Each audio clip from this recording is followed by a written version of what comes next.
Kalau mendengar kata startup, apa yang ada di pikiran kalian? Banyak yang berpikiran bahwa industri baru yang masih berada dalam tahap pengembangan ini banyak didominasi dan dipelopori oleh para keturunan Adam. Di Indonesia sudah banyak sekali sosok-sosok yang berhasil menembus dunia startup dengan ide-ide cemerlang dan eksklusif yang patut diacungi 2 jempol. Tapi kalian harus tahu bahwa 10 orang diantaranya adalah wanita. Mereka didaulat sebagai wirausahawan wanita yang sukses mendobrak dunia startup oleh Tech in Asia. Yang pertama, Aulia Halimatus Sa'diyah.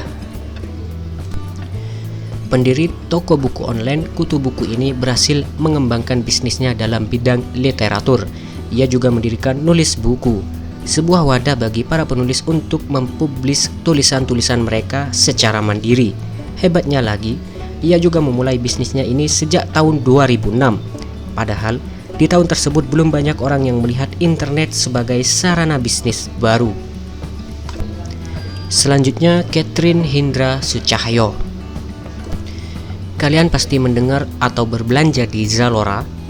Nah, Catherine adalah wanita kreatif di balik Zalora, pusat belanja fashion online yang resmi beroperasi di Indonesia pada tahun 2012. Untuk membangun bisnisnya ini, ia melakukan sebuah pengorbanan besar, yaitu melepaskan pekerjaannya di McKinsey & Company. Selanjutnya, Cynthia Tenggara. Kalau kantor kalian membutuhkan jasa catering untuk para karyawan, kalian bisa menghubungi Cynthia. Cynthia adalah koki yang menyiapkan resep sukses Berry Kitchen, layanan pengiriman makan siang yang digemari oleh para pekerja kantoran. Berry Kitchen telah sukses menggandeng para investor besar yang percaya pada kemampuannya mengembangkan bisnis catering modern ini. Selanjutnya, Claudia Wijaya dan Yenti Elizabeth. Tajinya, Berry Benka hanyalah toko online kecil-kecilan yang dirintis oleh kedua wanita ini pada tahun 2011. Setelah mengalami pengembangan dan inovasi, Berry Benka berhasil menjadi e-com yang menyediakan segala kebutuhan wanita dan pria yang ingin tampil maksimal.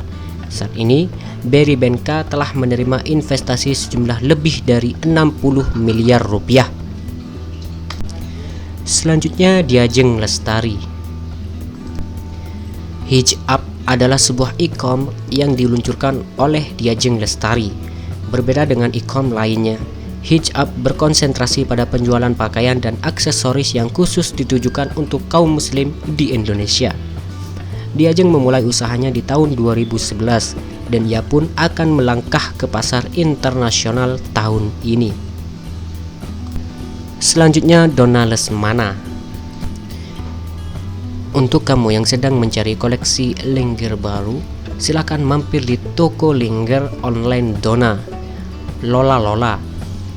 Bisnis ini sukses dirilis pada tahun 2014 dan telah menggait kerjasama dengan berbagai perusahaan di Hong Kong. Tentu saja kesempatan Donna untuk segera mengembangkan usahanya di kancah internasional pun terbuka sangat lebar. Selanjutnya, Grace Tahir. Direktur Rumah Sakit Mayapada ini mengembangkan sayapnya dalam dunia kesehatan dengan menciptakan Pilih Dokter. Bisnis yang berdiri pada tahun 2014 ini menawarkan bantuan untuk berbagai masalah kesehatanmu dengan cara menjadi wadah bagi para pasien dan dokter untuk bertemu dan saling berdiskusi secara online. Selanjutnya, Nabila Al-Sagof. Doku adalah wadah pembayaran online yang didirikan sekaligus dikepalai oleh Nabila. Usaha ini disambut hangat oleh berbagai perusahaan besar di Indonesia dan Asia seperti Air Asia dan Sinarmas.